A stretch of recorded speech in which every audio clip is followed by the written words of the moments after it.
بيتزا في 3 دقايق بس. يلا بينا على الطريق. كوبايه الا ربع من الميه كوبايه الا ربع ميه. قول لي فين الربع التاني هقول لك ما تعملش الوصف. بمعلقه الشاي دي معلقه خميره. انزل بمعلقه خميره. بنفس معلقه الشاي نصها سكر. السكر واهم حاجه ما يكونش فيه نمل. ربعها ملح. نص معلقه من ملح البحر. وبالمعلقه اللي بناكل بيها 3 معالق زيت. ادي 1 3. 3 معالق زيت عربيات. ادي 1 2 3. ونقلب الخليط ده كويس جدا جدا جدا. قلب الخليط ده كويس جدا مع بعض. بنفس الكوبايه اللي عايرنا بيها الميه هننزل بكوبايه من الدقيق.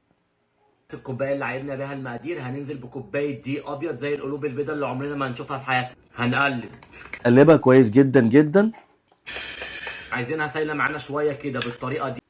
زي ما حضراتكم شايفين هتبقى سايله معايا شويه. لقيت زيت كده في الصينيه بتاعتنا مش كتير. دي معلقه زيت في الصينيه بتاعتنا اللي هنعمل فيها البزايه، واهم حاجه ما نكترش زيت. دي اهم نقطه اننا ما نكترش. نفرد الزيت كده من جميع النواحي. شايفين من الجناب كمان عشان ما تلزقش معانا زي الناس الملزقه اللي موجوده في حياتكم مش عارفين تطلعوها. عشان ما تلزقش معانا. ننزل بالعجينه كده في الصينيه بتاعتنا. ما نلمسهاش خالص، هي هتتفرد لوحدها. العجينه وهي سايله وهتلاقوها بتتفرد لوحدها. لو ما اتفردتش افردوا انتوا نفسكم وخلصوا. اهم شيء ثم شيء اننا ما نلمسش العجينه. ما تسيبش حته عجينه في البتاع. في فراغات زي الفقاقيع دي ما تعملش هوا.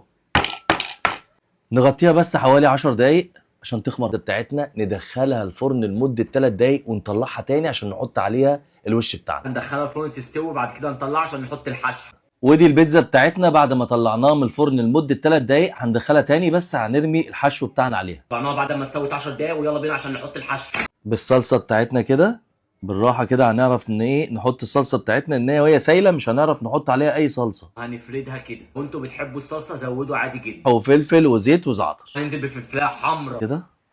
طماطم. ننزل بالزيتون. ننزل بطماطمايه حمراء نفردها. زيتون مفروم مخلي كده.